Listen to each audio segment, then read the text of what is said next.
Hey people, I've always been a huge fan of Ikea, but I've never tested their art supplies before. So I went on and bought their watercolors as well as their markers. And in this video we'll be testing their markers, and I was quite surprised by how they were performing. So let's see what I did with them.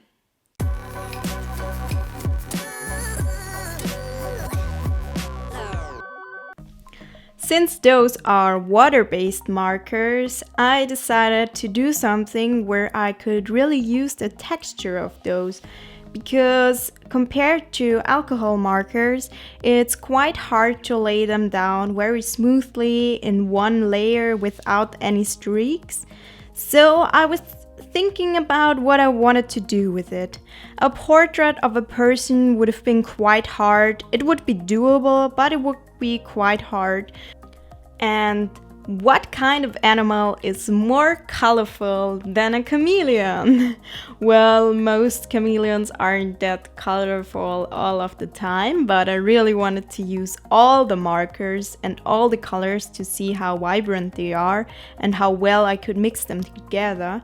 So I decided to do a rainbow chameleon, and I really loved how it turned out because it's so colorful and so happy. Yeah, I tried to make the chameleon quite happy looking, but I think that it turned out a little bit creepy. At first I did some swatches to see what the colors look like on paper, because they don't always look the same as on the marker itself, but I think it wasn't that bad with those. I've seen way worse. Talking about you, oh hoo hoo.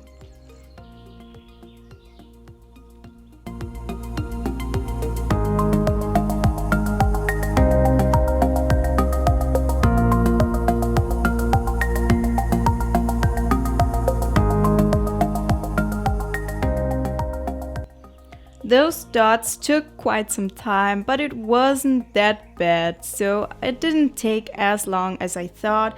I think that I was finished in about an hour or an hour and a half, so it really wasn't that bad.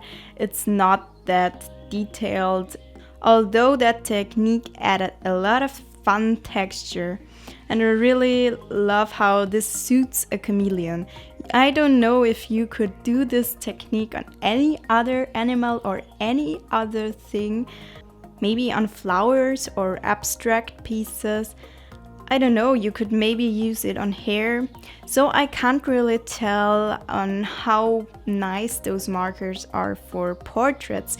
They wouldn't be as nice for many things because, like I said, they aren't alcohol markers, but you can do a lot with them, and I was so surprised about how nice they were. They don't feel that cheap in my hands, although I heard a lot of other YouTubers say that they feel cheap because they are plastic, but I think they aren't as cheap. As a child, I would have loved those so much because the markers that I had were horrible compared to that, and I had quite nice markers. They weren't as bad, but those are way nicer. For water-based markers, they are really nice. I really love the tip because you can get very thick strokes as well as thin strokes, and therefore you can do a lot with them.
And then with the branches and leaves, I tried to add texture again, because I think what these markers are really great about is just that you can add texture. Because with alcohol markers, they blend very nicely together, but if you really want to get a texture, it's actually quite hard. So I used that to my advantage with the leaves and with the branches. That's also the only part where I used the brown, and I really like it. It's a nice brown. And the flowers, I wanted to make them look like they are floating somehow. I don't know if that turned out nice or if that just looks stupid, but I really liked the piece all in all, so I really recommend trying those markers out. Don't expect them to perform like alcohol markers because they aren't. But I also bought the watercolors from Ikea and I'm really looking forward to testing those as well. There will be, of course, a video about that, so stay tuned for that. I really hope that you enjoyed that video. Thank you so much for watching. If you liked it, please consider giving it a thumbs up because it means a lot to me. And if you want to see more videos like that, please consider subscribing. And until next time, have a nice day. Goodbye.